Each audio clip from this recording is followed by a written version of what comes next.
Muy buenas tardes, estamos transmitiendo desde la Universidad del Catholic Theological Union aquí en Chicago y somos la Escuela Bíblica Claretiana y estamos estudiando el Evangelio de Mateo. Ayer nos quedamos en la idea de cómo Mateo parece ser que por algunas razones presenta a Pedro diferente, vamos a decir, de Marcos. Por lo menos se dieron cuenta de eso. Y ya cuando esto sucede, uno se puede preguntar cuál es la intención realmente de presentar de esta manera a Pedro. ¿Por qué lo hace? ¿Qué lo motivó? Y bueno, solamente estamos especulando que posiblemente en vez de ver a Pedro como el modelo de discípulo en la comunidad de Mateo, a lo mejor Pedro está muy lejos de este ideal. Y eso es lo único que estamos tratando de hacer ahorita. A pesar de que hay textos a simple vista parecen muy importantes. Pero ya cuando entramos a los detalles parece ser que nos puede dar la duda.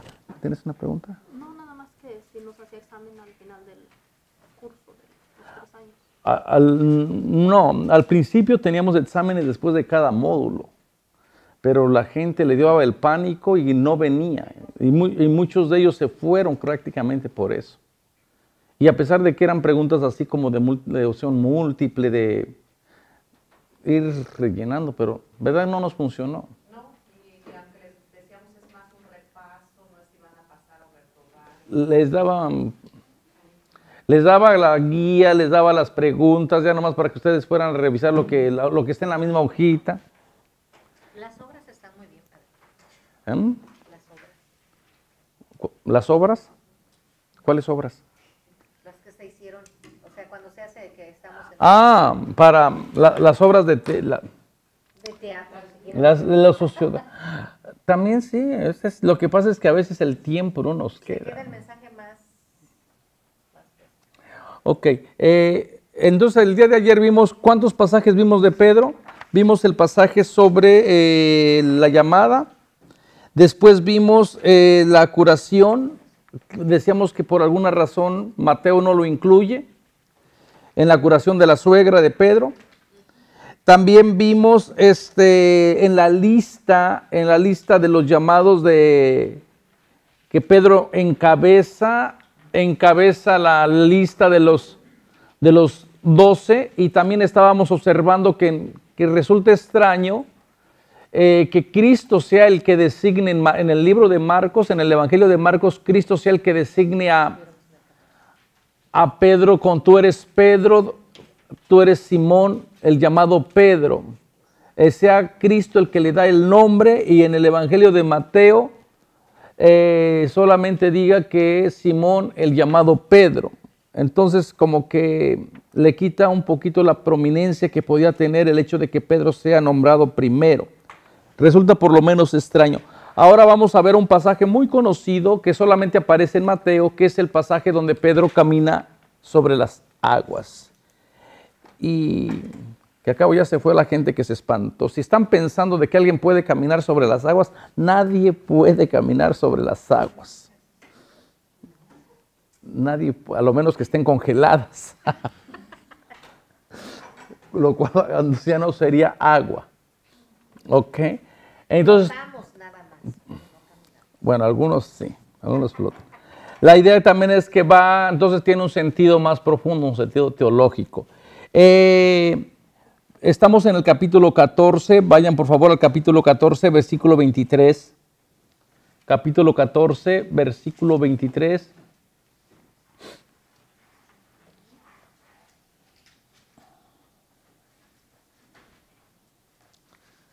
Dice, después, bueno, Jesús manda a la comunidad anteriormente en el 22, manda a los discípulos embarcarse y pasar antes que él a la otra orilla, mientras él despedía a la multitud. Y después de despedir a la gente, dice, subió él solo al monte a orar. Acuérdense que para Mateo el monte, la montaña, representa la divinidad. Y Jesús, como el nuevo Moisés, también toma posesión del monte. Y nos pone en contacto con la divinidad por medio de la oración. Este no es un tema muy particular, el tema de la oración es un tema fuerte de Mateo, más bien sería casi el tema de Lucas, el tema de la oración. El tema de la montaña sí es un tema propio mateano. Dice, al anochecer todavía estaba allí solo. Prácticamente del anochecer, con todo el simbolismo de la noche, de la oscuridad, son los momentos difíciles para discernir entre el bien y el mal, ¿verdad? Entre la presencia de Dios y la presencia del enemigo de Dios. Y la barca se encontraba a buena distancia de la costa, sacudida por las olas, porque tenían viento contrario. La barca simboliza la comunidad. La barca es el símbolo de la comunidad que le está costando trabajo creer en la figura de Jesús. Y a pesar de que el texto te dice que Jesús los envió sin él, por otros textos sabemos que parece ser que es la comunidad que se embarcó sin Jesús. Por lo menos en otros textos da la impresión. Y yo creo que este texto refleja una comunidad temerosa, refleja una comunidad que le está costando trabajo seguir el camino que Jesús marcó. Entonces, y claro, cuando esto sucede, cuando una persona está vacilando, cuando una persona está dudando, también reflejará la comunidad aquella que había dicho en las parábolas. Los que reciben la semilla son los que reciben la palabra con alegría, pero al momento de las tribulaciones, al momento de la prueba, la semilla se marchita, se seca la plantita. ¿Por qué? Porque no tenía raíz. Otra imagen relacionada a la comunidad que uno puede recibir la palabra con alegría, pero ya cuando la palabra te compromete o te va diciendo qué es lo que se espera del discipulado, va a decir, no, pues esto parece que es demasiado. Y por eso gente se va quedando y va a decir, no, esto no es lo que yo andaba buscando. Entonces, y bueno, la otra imagen, la idea del mar o la idea del lago, simbolizada en estas imágenes negativas, también simboliza, trae a la memoria las historias de la creación, historias de creación que tenían su origen justamente en el mar, cuando del caos salía la vida. Una vez que los dioses en las otras culturas, por ejemplo de los babilonios, una vez que los dioses logran dominar, logran someter las fuerzas caóticas del mar, del lago, es entonces que nace la vida, es entonces que nace, que comienza el orden. Y es entonces cuando la persona que logra matar, porque se creía que en el mar también estaba el leviatán, la serpiente marina, una vez que es degollada la serpiente, entonces nace la vida, ¿no? Entonces posiblemente traiga esta la memoria de decir, todo lo que está en evolución, en movimiento, ahorita caótico, en energía caótica, representa lo contrario de Dios. Representa lo que el enemigo de Dios. Bienvenidos, bienvenidas. Estamos en el capítulo 14, en el 14 del Evangelio de Mateo, capítulo 14. Estamos en la idea de cuando Jesús se queda orando en la montaña y la comunidad se embarca y le vienen los temores. Estamos diciendo que la idea de la comunidad es representada en la barca y todo este escenario maravilloso. Sí. Padre, ¿qué dijo que significaba la barca? La barca es el símbolo de la comunidad. Es el símbolo de la comunidad, pero es una comunidad todavía que está anclada posiblemente. ¿Por qué le costará trabajo a esta comunidad? Porque está anclada todavía en las tradiciones judaicas. Le está costando trabajo desprenderse de su zona de confort y adentrarse a la manera de entender el discipulado como Jesús quiere o como otro grupo de la comunidad quiere. Y siempre en la Biblia, siempre que encuentren el agua fuera de su cauce, es símbolo del mal. O un pozo que está seco, maldición. Un asesinato va a suceder, algo negativo va a pasar.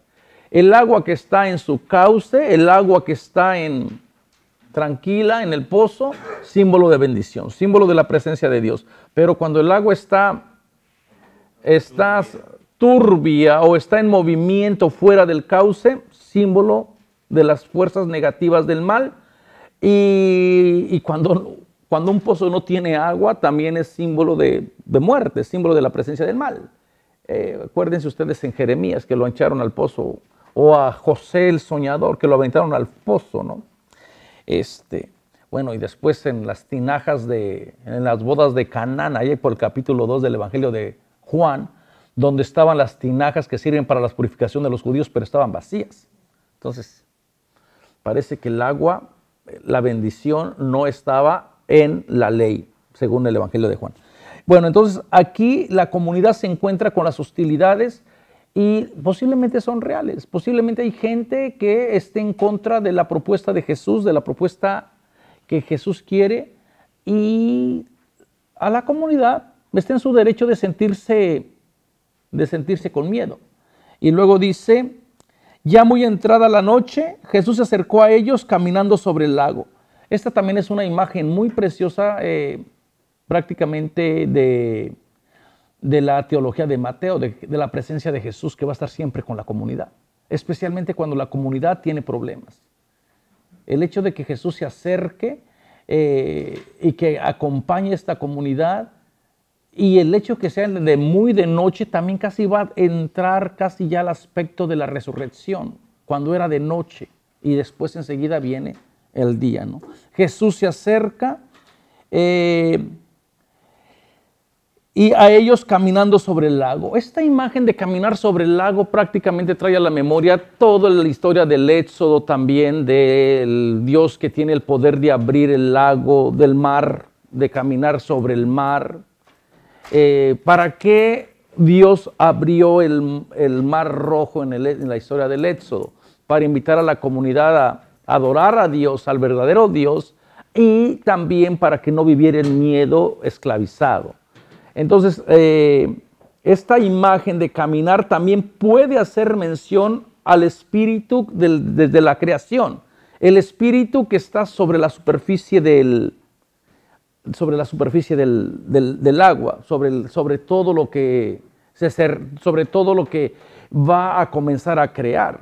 O también puede tener la connotación del hecho de que Jesús camine es para ponerle un límite al mal. Tú recorres tu territorio y le pones un límite a todo lo que causa miedo. Así como Dios cuando en la historia del Génesis, ¿no? Cuando Dios baja y recorre su jardín para ver qué fue lo que pasó.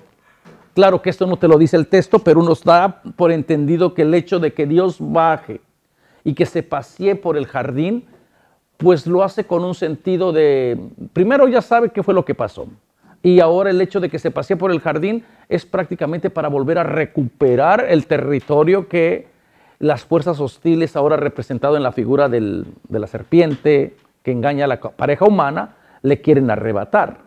Entonces, esta imagen de caminar sobre las aguas puede ser un sentido de ponerle límite al mal, de decir, tú mal en mí no reinas, tú mal en mi comunidad no tienes cabida.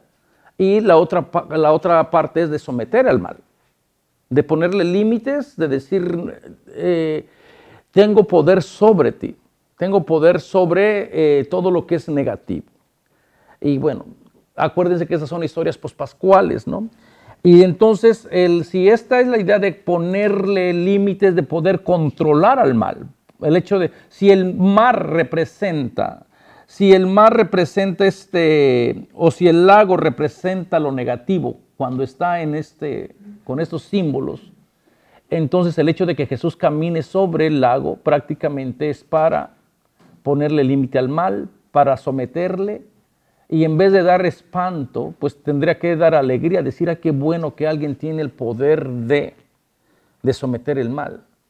Pero parece que la comunidad está espantada. ¿Y por qué? Porque se va a sentir descubierta y se va a sentir que no ha podido ser fiel al discipulado que Jesús les había enseñado, ¿no? Dice, al verlo caminar sobre el lago, los discípulos comenzaron a temblar y dijeron, es un fantasma. Todavía no empiezan, bueno, las creencias también de los fantasmas que tanto han fascinado a toda la humanidad, ¿no?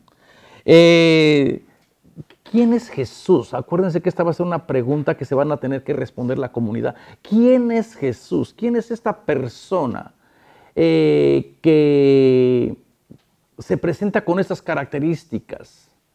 ¿Será verdaderamente una persona que tiene poderes para ponerle límites al mal? ¿Con qué autoridad lo hará? Todas esas preguntas las va a tener que ir resolviendo el Evangelio en el transcurso de la narración. Y la comunidad también no se escapa de preguntarse, bueno, a estas alturas todavía no pueden ver quién es Jesús. Todavía, su discipulado todavía no ha llegado hasta allá.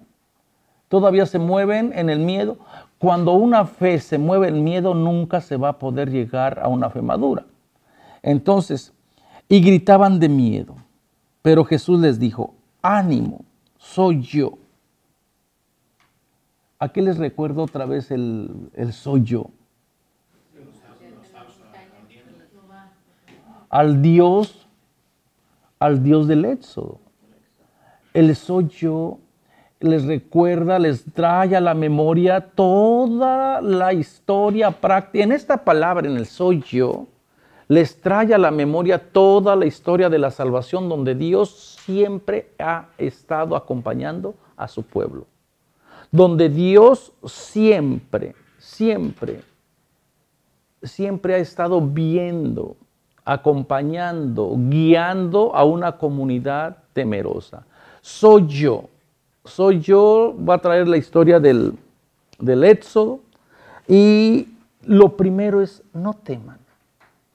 Y estos son casi los temas principales de Jesús resucitado.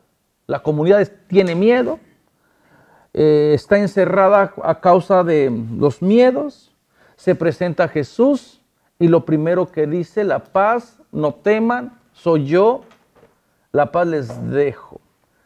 ¿Por qué? Porque la comunidad se da cuenta que el miedo se ha apoderado de ellos y prácticamente Jesús, para poder entender quién es Jesús, se tiene que entender desde otra experiencia donde el miedo no sea el factor dominante. Porque por miedo uno puede confesar, por miedo uno puede hacer cosas. ¿Qué no puede hacer uno por miedo? Si te dicen por miedo, especialmente cuando la autoridad civil, la policía, te mete miedo, tú vas a aceptar crímenes que no cometiste. Tú vas a aceptar cosas que a lo mejor no aceptarías cuando no tienes miedo. No es fácil vivir sin miedo. Todos y todas tenemos miedo. La comunidad tiene miedo. No es fácil vivir sin miedo. Siempre pensando, ay, ¿qué va a hacer esto y lo otro y lo otro? Pero lo que no se vale es que el miedo le domine a uno. Enumeren sus miedos y erradíquenlos. Digan, miedo, tú no puedes vivir en mí. No se puede. No se debe. No es saludable. Porque entonces el miedo va a tener control de la persona. Y los miedos son reales. O sea, no es que los miedos no existan. Es real. Si no tienes papeles, el miedo es real a que te puede agarrar la policía. Yo no sé cómo le hace nuestra gente, de verdad, yo les admiro en el corazón de manejar sin la licencia. ¿Cómo le hace? ¿Cómo se las sortean? ¿Cómo empiezan a negociar estos sentimientos? Y conste que así se van con todo y el miedo así se atreven a ir a viajar para Fresno. Y conste que yo no les estuve empujando, porque yo sé que de los riesgos que existen, pero son reales.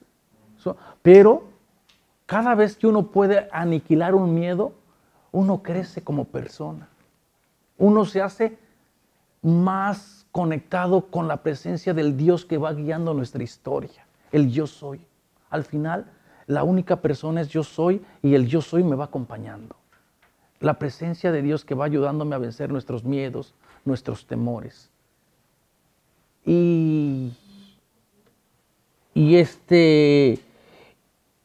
Y fíjense, aquí aparece el personaje que nos interesa. Pedro le contestó: Señor, si eres tú, mándame ir por el agua hasta ti. Y Jesús le dice: ven. Bueno, la gente ha tomado esta. Recuérdense, este es el único texto que ha aparecido en el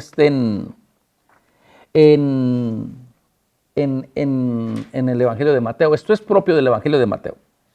Jesús le dijo: ven. Pedro saltó de la barca y comenzó a caminar por el agua acercándose a Jesús. Pero al sentir el fuerte viento, tuvo miedo y entonces empezó a hundirse y gritó: Señor, sálvame. Al momento Jesús extendió la mano, lo sostuvo y le dijo: hombre de poca fe, ¿por qué dudaste? Cuando subieron a la barca, el viento amainó. Los de la barca se postraron ante él diciendo: ciertamente eres el Hijo de Dios. Vamos ahora a los pormenores del personaje de Pedro.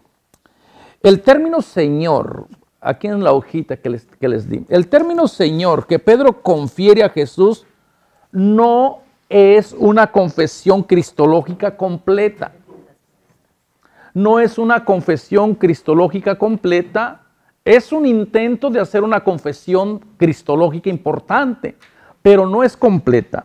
Además, esta confesión nace de la duda y del miedo. Y confesiones que nacen de duda y de miedo, pues uno tendrá que ponerlas a juicio. ¿Ustedes aceptarán una confesión que nace de cuando hay factores externos de dudas y de miedo? Uno se tiene que poner, no tendría la misma validez o la misma solidez de una confesión que está conscientemente de que se hace, conscientemente, libremente, y que no está amenazado o que no está viviendo el miedo. Esas confesiones son más poderosas que una confesión que nace de un corazón que tiene miedo. Entonces, es cierto, no hay que quitarle, que Pedro intenta, pero en realidad, muy buenas tardes, gracias por honrarnos con su presencia. Ay, no, sí, es que la Beatar me ha echado una maldición, que me voy a quedar yo solo y la cámara.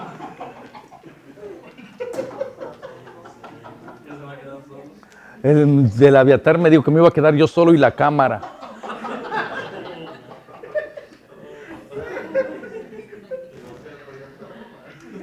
Estamos les debo las hojitas, mamita.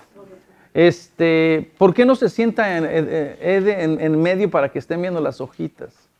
¿O cómo las ven? Ok, estamos viendo la figura de Pedro. Estamos en el capítulo 14, versículo 23. Estamos viendo la figura de Pedro en el Evangelio de Mateo, porque les decía que esta figura de Pedro ha sido favorecida en el Evangelio de Mateo, especialmente con el texto del capítulo 16, donde le dice: tú eres Pedro y sobre esta piedra edificaré mi iglesia. Y este texto ha sido muy seleccionado o escogido con ciertos fines doctrinales dentro de nuestra tradición. Entonces estamos tratando de ver si realmente Pedro juega un papel tan importante como se ha entendido en el Evangelio. Y la pregunta que hacíamos: ¿es Pedro piedra donde se funda la iglesia, o es piedra de escándalo? Porque parece que a mí me da la impresión de que Mateo más bien utiliza la figura de Pedro como piedra de escándalo y no como piedra fundante. Entonces, por eso estamos tratando de descubrir. Ayer analizábamos unos textos donde, por extrañas razones, Mateo no presenta muy bien a Pedro, y ahorita seguimos con esta misma idea. Parece ser que Pedro, en el Evangelio de Mateo, está en situaciones muy vulnerables. Y entonces en el capítulo donde Pedro intenta caminar sobre las aguas, es cierto, Pedro intenta seguir el discipulado, pero al final sucumbe, y les estoy diciendo que el término de Señor que Pedro confiere a Jesús no es una confesión cristológica completa, además, esta confesión de Señor nace de miedo. Y las confesiones que nacen de miedo, pues yo creo que ni ante la ley deberían de utilizarse como verdad. Una confesión que nace cuando te están golpeando o te están torturando, pues no debería de tener ningún valor ante la ley. ¿Por qué? Porque no eres tú realmente la persona que está confesando o haciendo esa profesión. Bueno, en el caso de Pedro, también esta confesión pues no es completa y tiene estas ambigüedades, ¿no? Porque nace de la duda. Y como si esto no fuera suficiente, lo que le dice Pedro a Jesús, si tú eres Jesús, en el versículo 27, si tú eres realmente quien dices que es, mándame ir a ti. Trae a la memoria las dos primeras tentaciones del diablo. O sea, no podemos ignorar, es exactamente la misma fórmula. En las dos primeras tentaciones del diablo del capítulo 4, 3 y 6, si tú eres el Hijo de Dios. Entonces uno dice, parece ser que Pedro está imitando a Satán, al tentador, formulando de esta misma manera. ¿Sí ven la relación? Si tú eres el Hijo, si tú eres Jesús, si tú dices... Está cuestionando ahí. O el hecho de que Jesús les diga, porque Jesús los acaba de ver, cuando piensan que es un fantasma, ok, Jesús encuentra a la comunidad temerosa, encuentra esta comunidad que se embarcó, está temerosa, les decía que la barca simboliza la comunidad, está temerosa por los problemas que se les están viniendo encima, y el hecho de que Jesús camina sobre el agua, que era para ponerle límites al mal, y luego que Jesús les diga, yo soy, que trae a la memoria la riqueza del Dios del Éxodo, que se presente con toda su majestad, o sea que realmente se revele, se deje conocer con el yo soy. Y el hecho de que Pedro lo cuestione, si tú eres, uno dice, bueno, te acaba de decir, te acaba de decir que yo soy. Y el hecho de que Pedro después vuelva a decir, si tú eres, pues, no sé, como que a mí me queda siempre la duda de decir, como que hemos sido bastante misericordiosos con la figura de Pedro, porque la exégesis a veces más bien se ha ido en nuestro afán de querer demostrar el primado de Pedro, que nos hemos olvidado de otros aspectos que a lo mejor Mateo tenía en consideración, a lo mejor para presentar a Pedro no como piedra fundante, sino más bien como piedra de escándalo, porque incluso le va a llamar, retírate, tú eres un escándalo, tú eres la piedra de escándalo, tú no eres piedra fundante. Entonces al final uno va a tener como lector, uno va a tener que decidir, ¿nos quedamos con el Pedro como piedra fundante o nos quedamos como el Pedro con la piedra de escándalo? Gaby. ¿Qué connotación tenía la palabra Señor en el original del griego? No, es una confesión, es un título honorífico. ¿Cómo que sería Señor? No es exclusivo para Dios, pero el hecho de que sea ya, es el hecho de que le reconoce el señorío. Es una confesión no completa, pero sí tiene connotaciones ya del poderío de Dios, del poderío de Jesús, del señorío de Jesús. El que vigila, el Señor, el curios, el que cuida de toda la casa, el que ya no es cualquier persona. Pero todavía esta confesión no está completa y ahorita la vamos a ver con la segunda confesión que hace toda la comunidad. Entonces, el hecho, sí. ¿Por qué Jesús se revela ante Pedro y no ante el tentador? En lo de la tentación, porque yo creo que ya no hay necesidad Con el tentador no hay necesidad de revelarse, porque en algunos, casi en todos los casos, el tentador sabe quién es Jesús. Los endemoniados saben quién es Jesús y confiesan a Jesús. Y en otro plan ya más teológico, el tentador nunca va a convertirse.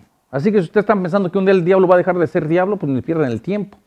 Entonces, ¿para qué vas a perder? O utilizando las imágenes de Mateo, no le des lo sagrado a los cerdos, no les avientes las perlas a los chanchos, a los marranos.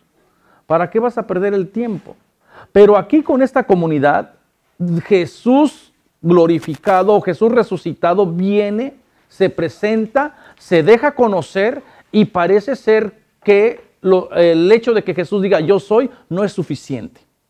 No es suficiente porque la comunidad sigue con su miedo y parece que Pedro, en vez de darle su fidelidad, en vez de postrarse y decir yo soy, como lo hizo la comunidad en el Evangelio de Juan, cuando Jesús les dice yo soy, ¿a quién buscan? A Jesús el Nazareno, yo soy. Todos retroceden y se postran.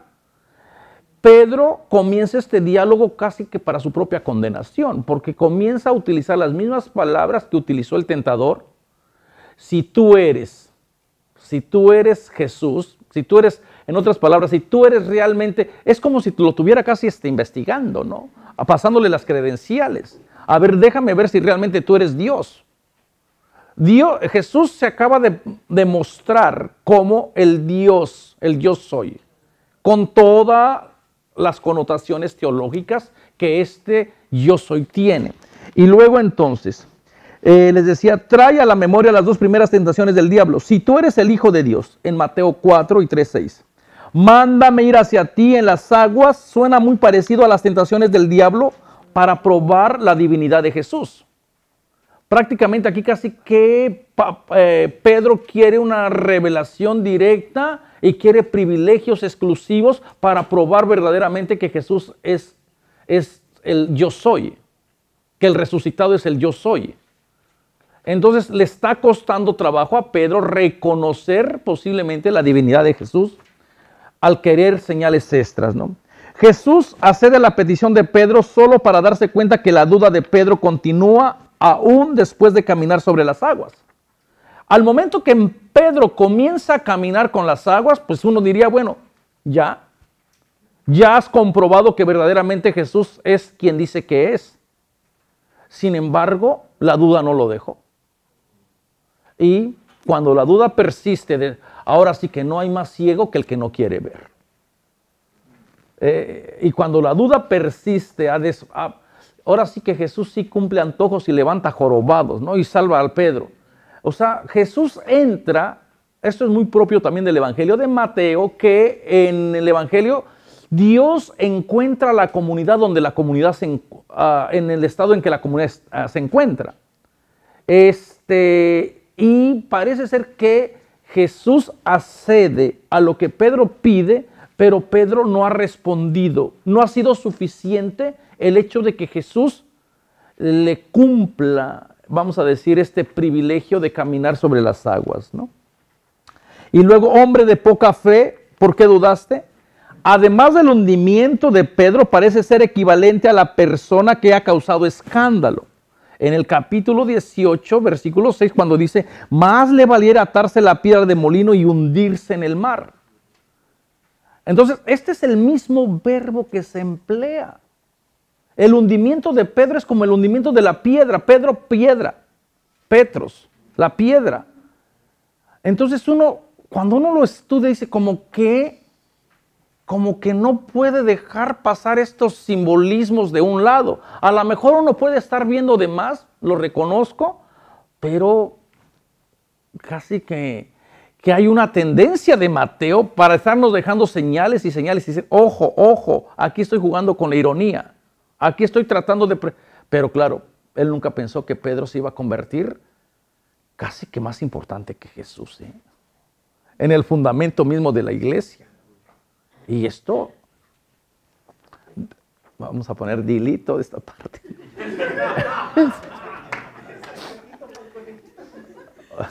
Ok, entonces, pero vean cómo ¿Por qué? Porque una vez que el texto está abierto a ser interpretado, pues la gente lo reinterpreta de una manera diferente. La iglesia ahora es muy cuidadosa en la manera incluso de decir del inicio de la iglesia. Creo que por allí corrigió, no estoy muy seguro, pero creo que decía que Jesús el iniciador de la iglesia. Ya ni siquiera se atrevía a decir, ¿por qué? Acuérdense que tuvo que cambiar toda esta idea de fuera de la iglesia no hay salvación. Y bueno, otras cosas que también yo creo que va a tener que ir modificando en sus comentarios. Sí, bueno, eso se escribe ya que 50 años después de que Jesús se había resucitado. ¿Y no será que Mateo está tratando de decir que incluso si Pedro no sabía quién era Jesús, los discípulos menos y mucho menos los que el pueblo en sí? Porque Pedro representaría a parte de la comunidad que le está costando trabajo descubrir quién es Jesús. Le está costando también trabajo el discipulado, lo que implica ser discípulo del resucitado. Lucy. No fue la única vez que se compara a Pedro a diablo, ¿no? No, lamentablemente para Pedro apenas estamos comenzando jalándole la túnica. Ahorita vamos a ir viendo otros textos y al final ustedes tienen que decidir si estas observaciones nos pueden decir algo o a lo mejor uno de malintencionado. Hay otros textos donde también a Pedro se compara, y si le seguimos con el texto, entonces el que se hunda, la piedra que se hunde, es como la piedra de escándalo que se hablaba en el capítulo 18. Ahora, nótese que cuando Pedro es rescatado y puesto en la barca, da la impresión que los otros discípulos ya estaban en la barca comunidad y solo faltaba Pedro. Fíjense que dice, cuando subieron a la barca, el viento amainó, los de la barca se postraron ante él diciendo, da la impresión de que Pedro, al separarse de la barca, da la impresión como que si se quedara afuera. Y que los que se postran es el resto de la comunidad, y de Pedro nos quedamos así en suspenso. Y fíjense, la comunidad, una vez que Jesús se revela, y este episodio de Pedro, entonces la comunidad sí hace una confesión cristológica, lo que dice, ciertamente eres el Hijo de Dios. Entonces aquí sí ya hay una confesión cristológica. Aquí ya está el querigma de anunciar a Cristo Jesús, con todas las características de esta cristología que ya se va a ir desarrollando, con esos atributos que se les van a ir aplicando. Aquí ya tenemos a una comunidad más madura, y si Pedro fue incorporado a esta comunidad, entonces podemos decir, bueno, que hablaría muy bien, pero parece ser que es la comunidad, independientemente de Pedro, que se postra. La comunidad se postra en reconocimiento de la divinidad de Jesús y Pedro se queda en miedo. Y es incluido en la comunidad cuando ésta ya ha confesado la divinidad de Jesús. Hola, miren, por acá hay 2 lugares. Entonces, ¿alguna pregunta de este texto? Simplemente estamos tratando de ir descubriendo por qué, con qué finalidad. Entonces, en vez de decir, bueno, parece ser que Pedro toma la iniciativa, pues mejor que no la tome, porque al final termina mal. Ok, vamos al texto al 15. Allí hay otra confesión donde Pedro aparece también otra vez en el 15, 12, 20. En el 15, 12, 20, donde le dice que le explique la parábola.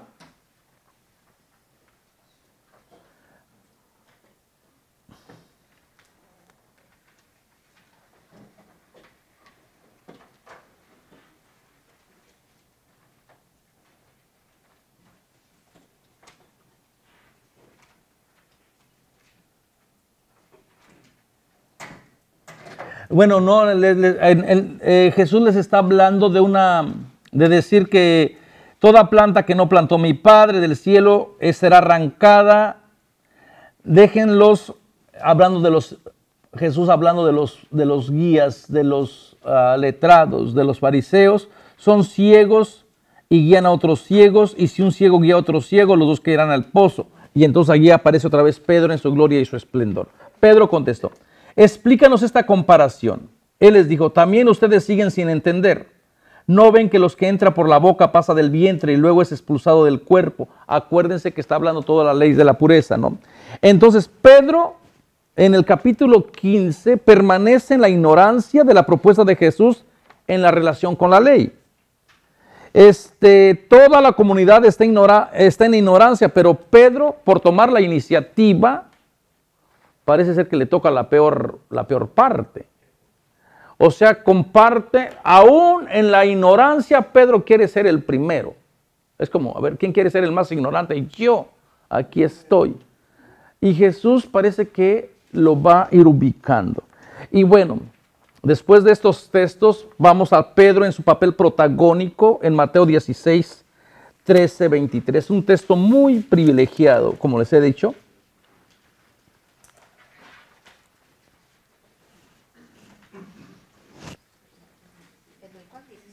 13:23.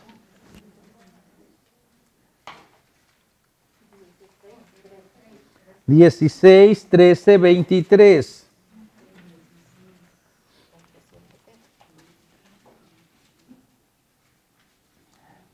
¿Ya encontraron? Muy bien. Cuando llegó Jesús a la región de Cesarea de Felipe, preguntó a los discípulos, ¿quién dicen los hombres que es el Hijo del Hombre? Ellos contestaron, unos dicen que eres Juan el Bautista, otros que es Elías, otro Jeremías o algún otro profeta. Fíjense justamente en donde se hace la confesión de fe, de quién es realmente Jesús. Se hace en una región donde está altamente politizada. Es en la región del dominio de prácticamente del César. Esa es una de las ciudades que se habían erigido o se habían fundado en honor del César. ¿Y quién tiene poder? En otras palabras, ¿quién tiene más poder? ¿El César o Jesús? Lo que estaría fuera del contexto, acuérdense que estos textos van muy contra el imperio. Van muy contra el imperio. Y bueno, entonces el compromiso de seguir a Jesús no tiene que nacer de lo que la gente dice que es Jesús. Tiene que haber una confesión personal de decir, ¿y para ti quién es Jesús? ¿Qué son tus motivaciones? No es por lo que alguien te contó, te comentó, no es porque alguien te trajo o te dijo. Esas son las experiencias de esa gente. Pero para uno, ¿quién es Jesús? Y en este sentido va la pregunta, ¿para ti quién? O sea, has hecho un discernimiento de tu fe, ¿en quién vas siguiendo? Y bueno, para ellos comienzan primero, se están moviendo todavía en las categorías del pueblo de los tiempos mesiánicos, donde se creía que antes que llegara el Mesías tenía que llegar estos profetas apocalípticos, estos profetas de los últimos tiempos. Y entre ellos estaba la figura de Juan y bueno, después Jesús va a decir que Juan ya llegó en la persona de Elías. Elías. Elías es el último profeta, el de los últimos tiempos, donde la señal clave, una vez que llegue Elías, enseguida llega el Mesías, ¿no? Entonces va con esta misma dinámica. Y ahora en un plano más profundo, esta comunidad todavía se está moviendo con las categorías del judaísmo, que está esperando que verdaderamente el Mesías sea de corte davídico, que venga de esta tradición que fundamenta al nuevo Israel. Y parece ser que Jesús tiene otra propuesta diferente, ¿no? Y bueno, trae la figura de Bautista. ¿Saben qué pasó con él? También saben quién era Elías, uno de los grandes personajes. Y la figura de Jeremías, una figura muy muy importante también dentro del mundo bíblico, ¿no? Y él les dice, ya más personal, ¿y ustedes quién dice que soy? Y aquí viene Pedro. Simón Pedro respondió, tú eres el Mesías, el Hijo de Dios vivo. Comparen esta confesión que hace Pedro con la confesión que ha hecho la comunidad anteriormente. En el versículo, ciertamente eres el Hijo de Dios. El otro solamente dicen, ciertamente tú eres el Hijo de Dios. Verdaderamente, ciertamente es verdaderamente. Tiene un significado de decir, no hay duda que tú eres el Hijo de Dios. Aquí Pedro dice, le quita tú eres solamente el Mesías, el Hijo del Dios vivo. Bueno, ahorita vamos a ver. Jesús le dijo, dichoso tú, Simón, hijo de Jonás, porque no te lo ha revelado nadie de carne y hueso, sino mi Padre del cielo. Pues yo te digo que tú eres Pedro, y sobre esta piedra construiré mi iglesia, y el imperio de la muerte no la vencerá.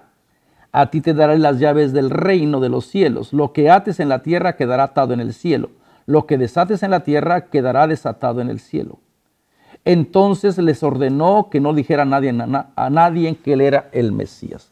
Bueno, leyendo este texto, claro, desde el punto de vista sí, pues efectivamente, Pedro se lleva un protagónico. Pero leyéndolo desde otro punto de vista, la famosa promesa de Jesús a Pedro tras escuchar su respuesta a la pregunta ¿quién dicen los hombres que soy yo? Bienaventurado eres Simón, hijo de Jonás, porque no te lo ha revelado la carne ni la sangre. Bueno, y a todo esto, en Mateo 16, 13, 23, Mateo usa la conversión que Pedro realizó en Marcos 8, 29. En Marcos 8, 29, vayan por allá sin perder esta cita otra vez. Vayan a Marcos 8, 29. Tú eres Cristo. En Marcos 8, 29, fíjense lo que dice.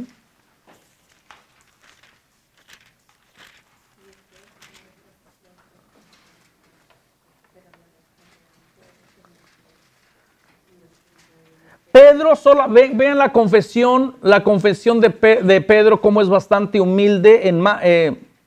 Y uno dice bastante humilde, pero a lo mejor es más provocativa que como lo vamos a ver ahorita. En Marcos solamente tú eres el Mesías. Acá tú eres el Mesías, que significa Cristo. Aquí Mateo añade, tú eres el Mesías, el Hijo de Dios vivo. A la confesión de Pedro, Jesús le da una bendición, pero no porque Pedro ha reconocido la divinidad de Jesús por su propia cuenta, tal como lo confesaremos previamente, tal como lo confesaron previamente los otros discípulos en la barca, sino porque esta confesión de Pedro le ha sido revelada por Dios. En este contexto, el mérito es para Dios, no es el mérito para Pedro. Porque si es Dios quien le ha revelado a Pedro que diga, tú eres el Mesías, el Cristo, el Hijo del Dios vivo, pues uno dice, ahora sí que va camino al cielo y se va quejando. Pero en cambio que tú llegues por tu propia creencia, por tu propia fidelidad, por tu propia entrega, por tu propio razonamiento a decir, esta persona es el Mesías, ¿cuál tendrá más valor? Por una convicción propia. Y bueno, Pedro puede decir, pero yo qué culpa tengo, no me odien por ser guapo, no me odien porque Dios me reveló. Sí, pero también entonces podemos decir, bueno, entonces el don, el mérito no es para ti. El mérito sería para Dios, que gratuitamente, voluntariamente, te abrió esa cabeza de piedra y te hizo que expresaras que tú eres el Mesías. Ahora, la confesión previa de los discípulos, verdaderamente tú eres el Hijo de Dios, es más importante que la confesión de Pedro, que solo dice, tú eres el Hijo del Dios vivo. Pedro enfatiza más la divinidad de Dios, pero no la de Jesús. Pedro está reconociendo la divinidad de Dios, y claro, para una persona que viene del judaísmo, es más lógico que le esté costando trabajo reconocer a otra persona de origen divino. ¿Por qué? ellos no van a tener ningún problema en reconocer en la divinidad de Dios, en darle el honor a Dios, en darle la gloria a Dios. Pero darle la divinidad y darle la gloria a Jesús como el Hijo de Dios, pues ya nos pone en otra situación. Entonces, Pedro parece ser que se mueve más con reconocer la divinidad de Dios, pero nos quedaría entredicho si está también reconociendo la divinidad de Jesús. Y es que hasta el día de hoy no es fácil todavía ir reconociendo cómo es que Jesús es humano y cómo es que Jesús es al mismo tiempo Dios. Entonces, Jesús le atribuye la confesión de Pedro a una revelación del cielo. Luego entonces Pedro no hace nada extraordinario. Ni la carne ni la sangre le han revelado a Pedro. Luego entonces el crédito es para Dios. Pedro no tiene ningún mérito en la dicha confesión. Y la bendición que Jesús le da a Pedro ya ha sido regalada previamente a toda la comunidad, incluyendo a Judas. Esta bendición, claro, lo que pasa es que uno no lee el texto completo, todo el evangelio, uno lo va leyendo por pedacitos. Esta bendición que Jesús aparentemente le da de una manera particular a Pedro ya ha sido regalada previamente cuando dice: dichosos en cambio vuestros ojos porque ven y vuestros oídos porque oyen. Pues yo les aseguro que muchos profetas y justos desearon ver lo que ven ustedes y no lo vieron, y oír lo que ustedes oyen y no lo oyeron. Es exactamente la misma bendición que Jesús le acaba de dar a Pedro, pero esta misma bendición Jesús ya la repartió a toda la comunidad que escucha la palabra y la pone en práctica. Entonces, personas quieren ver un paralelo entre la confesión previa que ha dicho Pedro, tú eres el Cristo, y la designación que hace Jesús de Pedro, tú eres Pedro. Pero la única diferencia que Cristo Mesías es un título honorífico, mientras que Pedro Roca es un nombre personal. Muchas personas quieren decir, hay un paralelo entre decir tú eres el Cristo, tú eres Pedro. Si dijeran tú eres Jesús, entonces sí sería un paralelo de igual. No se pueden comparar naranjas con manzanas. Tienes que comparar naranjas con naranjas. Entonces, la única diferencia para las personas que quieren ver este paralelo para decir sí, va muy bien Pedro, es que se comparara en un plano meramente humano. La diferencia que cuando se le aplica el término de Cristo, tú eres el Cristo, el Mesías, ya tiene connotaciones un poquito de títulos de honor cristológicos. Entonces, la persona de Pedro, Petros, en griego no es la roca Petra. Vamos aquí al juego de palabras entre Petro y Petra. Porque estas palabras son las que nos han causado. Petros es la piedra y Petra es la roca. Sobre la piedra se va a fundar la roca, supuestamente, ¿no? Entonces, cuando la persona de Petros en griego no es la roca Petra, Mateo no está hablando que Pedro va a ser la Petra, la roca donde se fundamenta toda la estructura. Pedro es una piedra dentro de toda la estructura. La roca es más grande que la piedra en este simbolismo. Quien sustenta todo es la Petra. La Petra sustenta al Petros. Entonces, no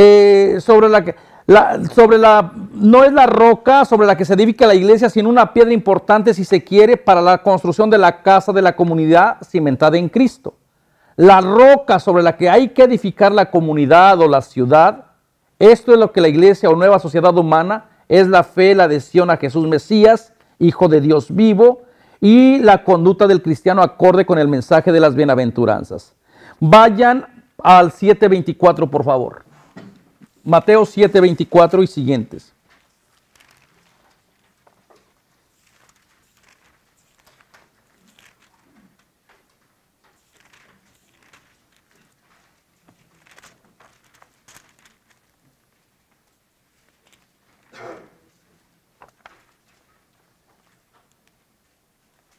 Mateo 7:7, ¿se acuerdan de mi chiste de Mateo 7:7, verdad?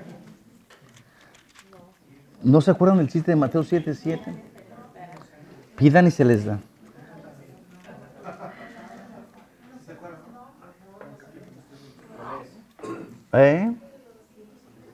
El capítulo 7:24, cuando Jesús compara la misión de la propuesta de su reino, en qué se debe de estar fundamentado la fidelidad de la comunidad.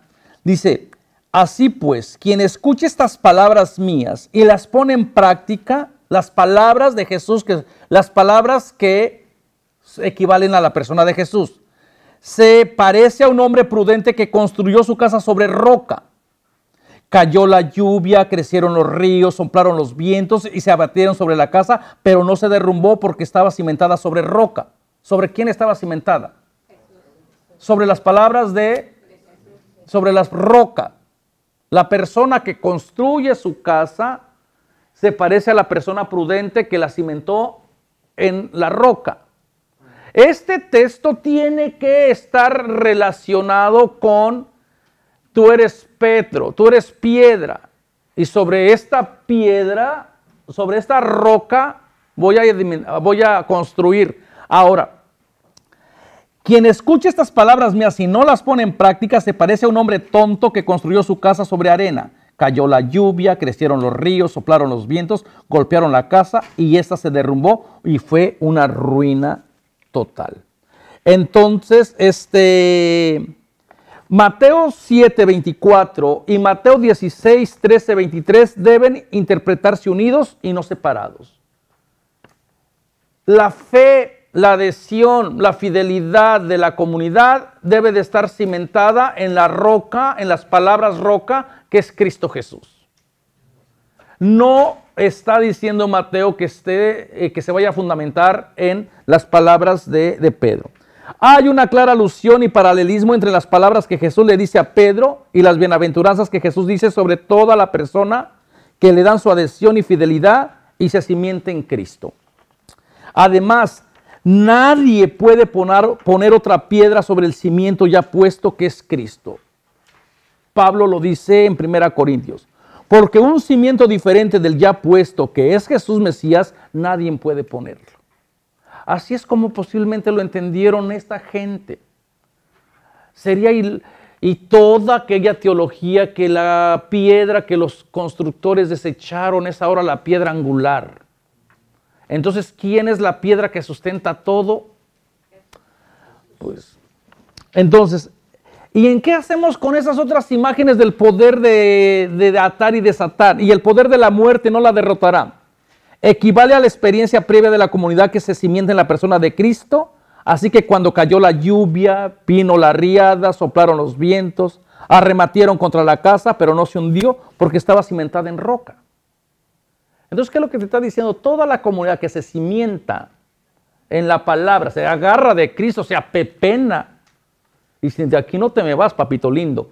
Entonces, le pueden venir 10,000 cosas. Esto es el estar cimentado en la roca. Esta piedra, con estas palabras de Jesús, se deben de ver juntas y unidas. Las palabras de Jesús fundadas en su persona, en su cimiento, están recogidas en los 5 grandes discursos. Para eso hay que leer todo el bendito evangelio y descubrir cómo es que en estas palabras, en esos 5 discursos, la gente tiene que cimentar su fe y no en nadie más. No podemos cimentar la fe en nadie más. Y más en Mateo, que dice: no le llamen a nadie en padre, no le llamen a nadie en maestro, no le llamen a nadie en guía. La fe debe de estar cimentada no en el Petros, sino en la Petra, en la roca que es Cristo. Pero ustedes saben que cuando uno cimienta sus creencias, su fe, su fidelidad en pobres personas mortales, pues nos va muy mal. Padre, que ahí se cree como está fundada en Petro, está fundada la fe, por eso que no se equivoca, es infalible. La infalibilidad de Pedro, entonces. Es allí de los textos que se ha utilizado, pero esto es pedirle mucho al texto. Para llegar a esta teología, el texto no intentaba hablar de la infalibilidad de lo que después vendría a ser la creencia de la iglesia en cuestión del Papa, ¿no? Entonces, la fe está basada en la roca, en Cristo, el cimiento, el que sustenta todo. Y cuando está basada en Cristo, así te pueden caer los torbellinos, las 1000 maldiciones vivientes. Cuando se está cimentado en Cristo, ahora no te va a decir de que no van a venir los vientos ni las cosas malas.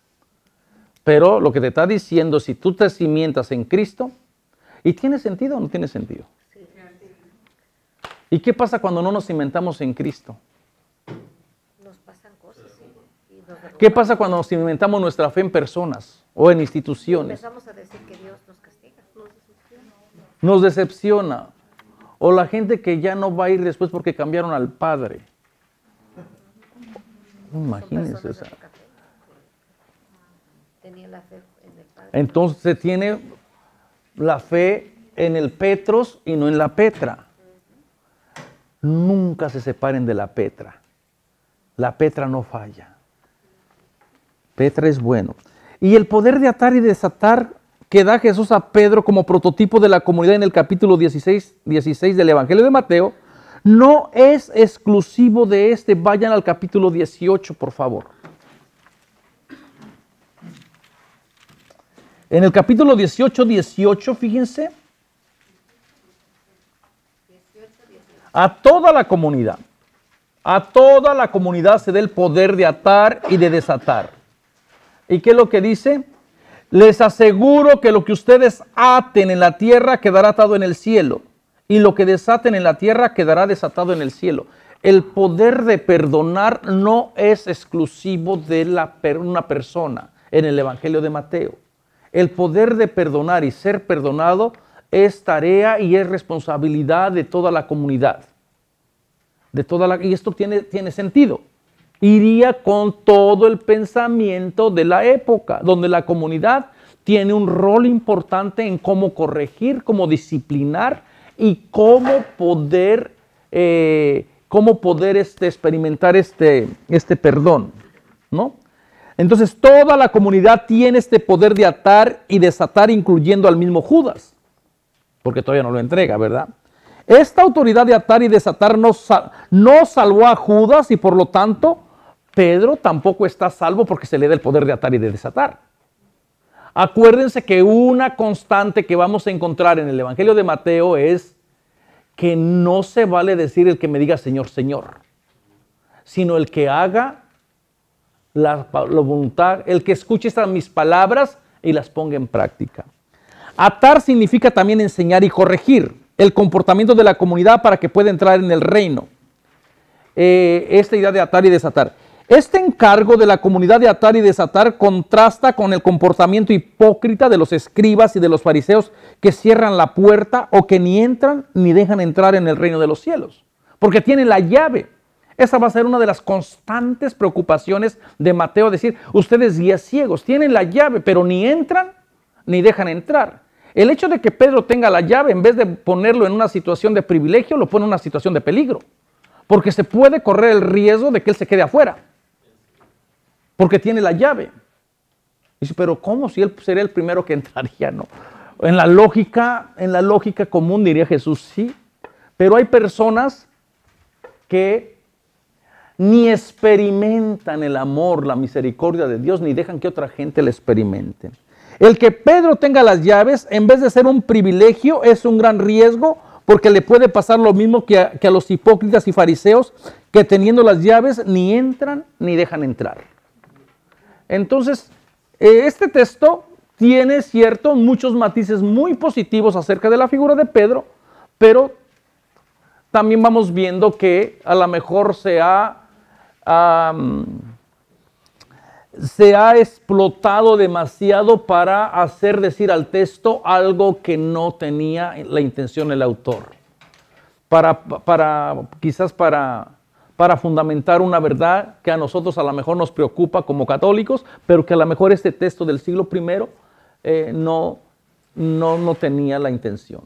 Y si, ¿Cuál sería la intención entonces de Mateo en decir tú eres piedra? ¿Por qué puso eso? ¿Qué quería decir? Espero que al final cuando veamos todos estos textos exclusivos donde se presenta a Pedro, al final podamos verdaderamente decir si Pedro lo podemos redimir o se le puede perdonar.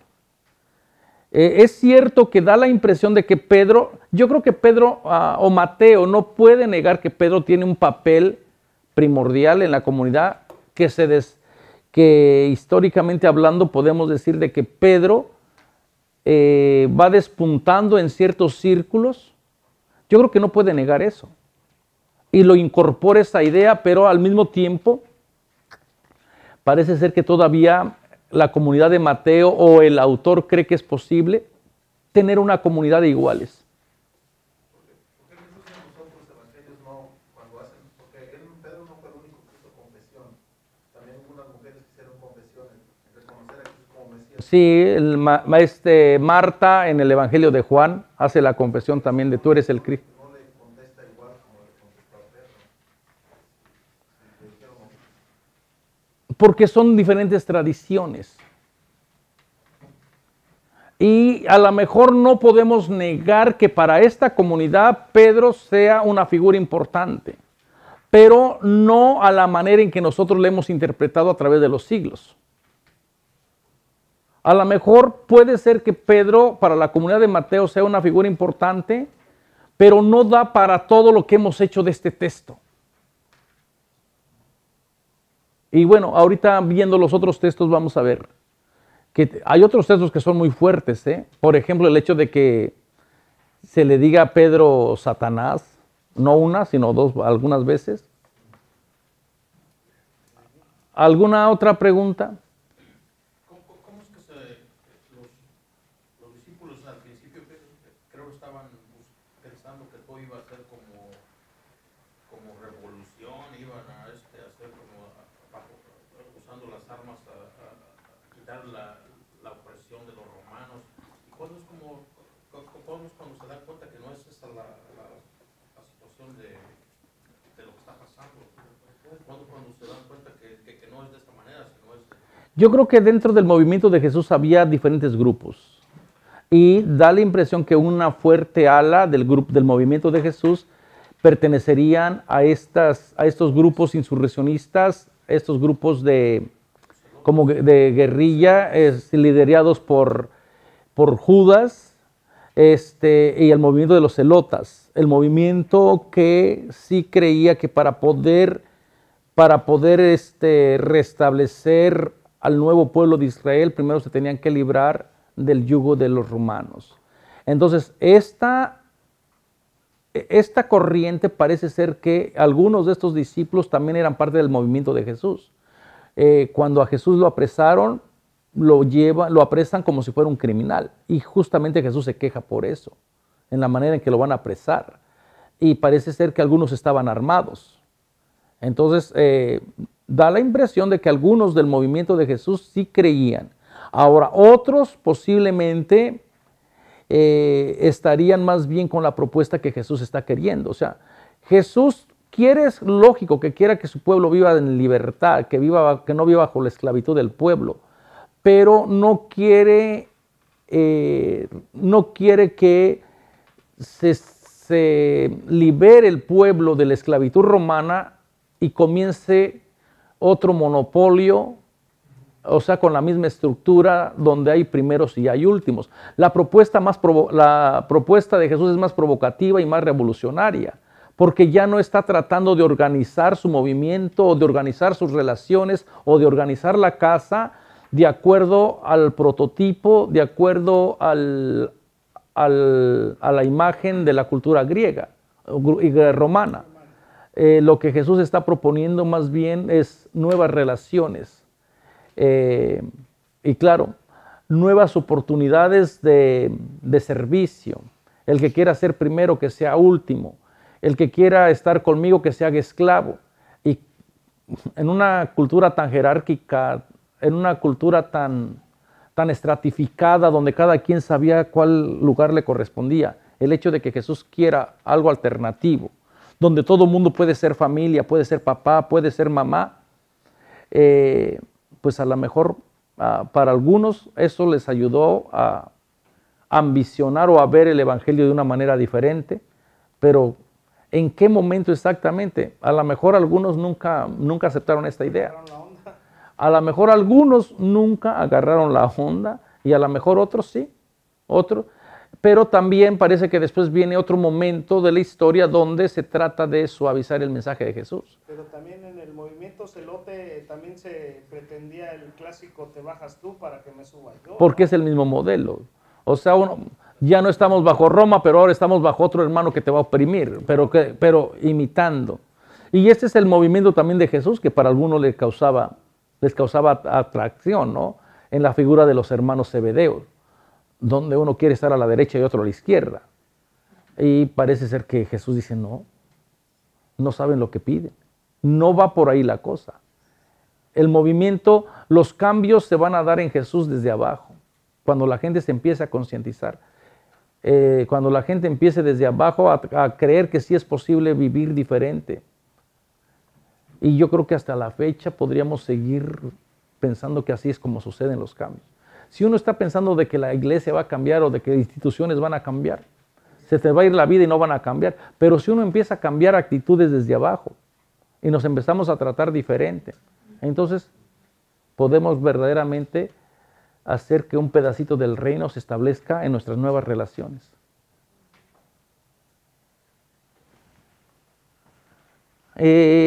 Vamos a ver si... Una pregunta sobre los esenios. Este grupo era uno de los, vamos a decir, como grupos de religiosos que existían en el tiempo de Jesús. ¿Sabe de qué tipo de espiritualidad practicaban ellos? Sí, que sí sé. Los diferentes grupos que existían en tiempo de Jesús, entre ellos estaban los esenios, un grupo muy conservador que creía que que el pueblo de Israel se había contaminado, se había dado la gran apostasía, se había asimilado por el imperio romano con sus prácticas, con su manera de entender incluso a Dios. ¿Y qué fue lo que hicieron? Se separaron de Jerusalén y se fueron al desierto. Se fueron a Qumran y allí comenzaron ellos a esperar a que llegara el maestro de la luz. Y todo esto, ahora toda la información que tenemos, muchísima información, es gracias al descubrimiento que se dio de los rollos del Mar Muerto. ¿Y qué es lo que hacían? Bueno, sabemos que practicaban un bautismo, tenían una comida común y vivían en esta espiritualidad de esperar al maestro de la luz y vestían de cierta manera, no comían ciertas cosas y en algunos casos vivían célibes, vivían sin casarse. Entonces todos estos también parece que influyó también dentro del movimiento cristiano, ¿no? La idea del Jesús que no se casa, o la idea de Juan que viste de cierta manera, que no come más que ciertos alimentos, da la impresión de que va muy al estilo de las creencias de los esenios. Incluso se ha llegado a pensar de que posiblemente Juan sería uno de los grupos de los esenios, por su manera de vivir, por ser tan austero en sus comidas, en sus bebidas. Entonces, por allí irían de los esenios.